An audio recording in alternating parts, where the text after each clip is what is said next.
안녕하십니까? 저희는 혈액투석기에 대해 발표하게 된 A 플러스 그 잡채조입니다. 우선 발표할 순서를 말씀드리겠습니다. 첫 번째로 혈액투석기에 대해 말씀드리고, 두 번째로는 국내 시장 현황, 세 번째로는 혈액투석기 기업에 대해 소개해드린 후, 마지막으로 보험 발생 유무에 대해 말씀드리고 발표를 마치겠습니다. 여러분은 혈액투석에 대해 자세히 알고 계신가요? 먼저 혈액투석에 대해 간단히 알려드리겠습니다. 혈액투석이란 신체의 혈액 일부를 뽑아 그 속의 노폐물만 걸러내 제거하고 깨끗해진 혈액을 다시 신체에 넣어주는 것을 뜻합니다. 당뇨병, 고혈압 등 여러 질환으로 콩팥의 기능이 나빠지면 소변으로 배출된 노폐물이 신체에 쌓이게 되며, 이런 상태가 지속되면 기력이 없어지고 쉽게 피곤해집니다. 또한 입맛도 떨어지고 구토 증상이 나타나게 되며 심장 기능과 혈관 기능이 저하됩니다. 상처가 잘 아물지 않고 지혈이 잘 되지 않아 심장마비나 심부전이 올 수 있습니다. 따라서 콩팥의 기능을 대신하는 혈액투석이 인공 콩팥의 하나로서 역할을 하게 됩니다. 이어서 혈액투석기 시술 방법에 대해 말씀드리겠습니다. 혈액투석은 동정맥루나 동정맥 혈관 이식편에 바늘을 찔러 혈액을 투석막을 통하여 요독과 수분을 제거합니다. 그 후 다시 동정맥루나 동정맥 혈관 이식편을 통해 신체 안으로 주입하는 과정을 일정 시간 동안 지속하게 됩니다. 보통은 주 3회, 약 4-5시간 동안 위와 같은 혈액의 흐름이 수없이 반복됨으로써 이루어집니다. 혈액투석 치료를 처음 하는 경우에는 대부분 2시간이 소요되는 과정을 시작으로 건강 상태에 따라 투석 시간을 증가시켜 보통 1회에 4시간, 주 3회를 시행합니다. 혈액투석기에는 빠른 유속을 감당하는 동정맥루 바늘이 있습니다. 몸에 빠져나온 혈액은 동정맥루용 바늘과 연결된 투석회로에 유입되어 투석기계에 이곳저곳을 통과합니다. 투석실을 살펴보자면 환자의 몸에서 혈액을 빨아들이는 압력인 동맥압을 감지하는 센서를 지나게 됩니다. 이때 동맥압이 지나치게 낮아지면 알람이 울립니다. 센서를 지난 혈액은 투석기계에 세팅을 해놓은 속도대로 돌아가는 펌프를 지나게 됩니다. 이때 몸 밖으로 나온 혈액의 응고를 방지하기 위한 헤파린이 주입됩니다. 혈액은 투석기를 통과하면서 초여가, 확산, 대류의 과정을 통해서 요독과 기타 물질들이 제거됩니다. 깨끗해진 혈맥은 환자의 체내로 유입되는 압력인 정맥압을 감지하는 센서를 통과됩니다. 이때 정맥압이 설정해 놓은 범위를 벗어나면 알람이 울립니다. 이어서 혈액투석기 시술 과정에 대해 더 자세히 설명하자면, 센서를 지난 혈액은 체내로 공기가 들어가는 공기색전증을 방지하기 위해 챔버 및 에어 디텍터를 통과하게 됩니다.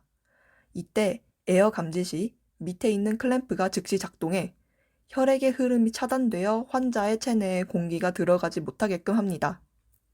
그 후 에어 디텍터를 통하여 공기가 없다고 확인된 혈액은 회로를 지나 다시 동정맥루 바늘을 통해 환자의 체내로 돌려보내집니다. 혈액투석은 이러한 과정을 4-5시간 동안 반복해 체내에 쌓여있던 요독과 과도한 전해질들을 배출시키는 치료 방법입니다. 혈액투석기 시술 후에 생길 수 있는 주의사항 몇 가지를 말씀드리겠습니다. 2-3일 동안 쌓인 노폐물을 제거해 탈진이 오고 피로감이 생길 수 있습니다. 또한 저혈압으로 혈압이 낮아져 어지러움을 느낄 수 있습니다. 동정맥루가 있는 팔로 무거운 물건을 들면 안 되고, 운동은 자제하며 꽉 끼는 옷이나 시계, 팔찌 등은 착용하지 않아야 합니다. 하루에 한 번은 동정맥루를 확인해 혈액이 흐르는 느낌이 없거나 이전보다 감소할 경우엔 병원에 방문하여 혈관 상태를 확인해야 합니다. 다음으로 국내 시장의 현황에 대해 자세히 소개해 드리겠습니다. 혈액투석기에 관련하여 서울대병원에서는 전 세계적으로는 정확한 추산이 힘들 정도로 거대한 규모의 시장이지만 미국과 독일, 일본만이 독점하고 있다라고 말한 바 있습니다. 하지만 현재는 전량 수입에 의존해온 혈액투석기에 대한 국산화 작업에 본격적으로 착수했습니다. 신장질환 말기 및 만성신장질환의 발병률이 급격히 증가함에 따라 혈액투석 장비 시장 점유율이 증가할 것으로 예상되며 특히 이동형 혈액투석기 개발에 힘쓴 시노펙스라는 기업에 따르면 국내 시장 규모로만 약 1조 3,885억 원이 추정돼 연평균 12.5% 수준의 고성장이 전망된다고 합니다. 신장질환 말기 및 만성신장질환의 발병률이 증가함에 따라 혈액투석 장비 시장 점유율이 증가할 것으로 예상되었으며 글로벌 투석 시장은 2023년 약 119조 원 규모에 달할 것으로 예상될 정도로 거대하지만 현재는 전량 수입에 의존하고 있었습니다. 하지만 국책과제에 최종 선정되어 2022년부터 시노펙스, 헬스커넥트, 바야다홈 헬스케어와 함께 혈액투석기와 필터 개발 사업에 착수한다고 밝혔습니다. 따라서 국내 시장 규모로만 약 1조 3,885억 원이 추정되어 연평균 12.5% 수준의 고성장이 전망됩니다. 이어서 혈액투석기 기업에 대해 소개해 드리겠습니다.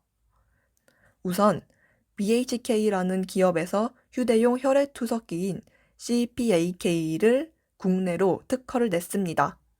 CPAK는 크기나 무게가 현재 투석기의 10분의 1도 되지 않는 약 15kg의 무게로 휴대가 가능하고 가격도 타사 투석기에 비해 현저히 낮게 책정되었습니다.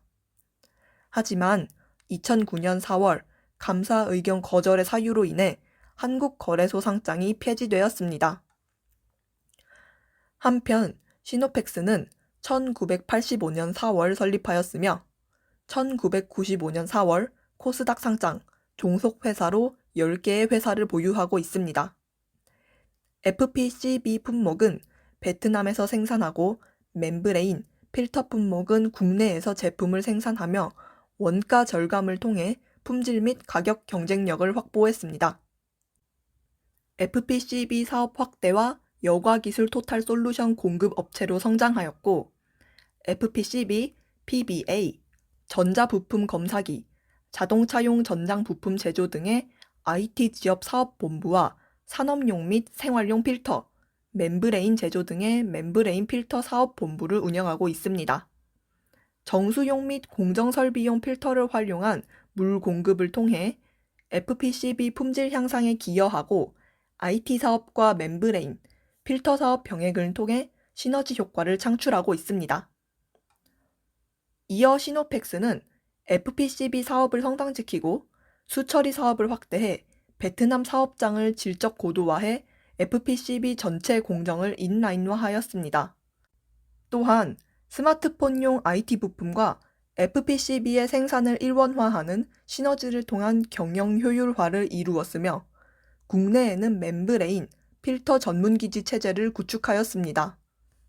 전방시장 수요 증가로 대외 변수로 인한 불확실성 증대에도 불구하고 PCB 시장이 지속적인 성장세를 보이고 있으며 미국 전자산업 컨설팅 업체인 프리스마크는 2020년 전 세계 PCB 시장 규모가 전년 대비 4.4% 늘어난 640억 달러, 즉 약 75조 원으로 집계했습니다. 이에 따라 주식회사 시노펙스는 수요 증가에 대한 혜택을 받을 것으로 전망됩니다. 시노펙스는 현재 잡코리아 기준 전체 평균 연봉 5,099만 원이며 현재 시세 정보에 따르면 현재가 2,665원, 액면가 500원, 시가총액 1,951억, 발행 주식수 7,324만 2,958원 주가로 알 수 있습니다. 52주 최고가는 4,085원이며 52주 최저가는 2,240원이고 외국인 지분율이 2.27%가 있습니다. 마지막으로 혈액투석기 보험 발생 유무에 대해 말씀드리고 발표를 마치겠습니다. 보험은 만성 신부전증 환자가 외래에서 혈액투석 1회당 정액수가의 국민건강보험법에서 고시한 유형별 분류에 따른 점수당 단가와 상대 가치 점수를 곱한 값에 종별 가산율을 적용합니다. 따라서 보이시는 표를 참고하여 상대 가치 점수 곱하기 점수당 단가 곱하기 종별 가산율을 곱한 값을 참고하시면 될 것 같습니다. 혈액투석 정액수가는 진찰료, 혈액투석 수기료, 필수 경구약제 및 에리트로포이에틴 제제를 포함한 약제, 검사료 등을 포함합니다. 다만 혈액투석을 위한 정맥 내 카테터 삽입술 또는 혈관 중재 시술 등의 비용 및 감염병의 확산 등에 따른 긴급한 사유는 보건복지부 장관이 한시적으로 인정하는 항목에 대한 비용으로 별도 산정할 수 있습니다. 혈액투석을 받는 만성신부전증 환자가 동일날 만성신부전 관련 합병증이 아닌 다른 상병으로 진료를 받는 경우에는 이에 대한 급여 비용은 별도로 산정합니다. 이상으로 혈액투석기에 관한 A+ 그 잡채조의 발표를 마치겠습니다. 들어주셔서 감사합니다.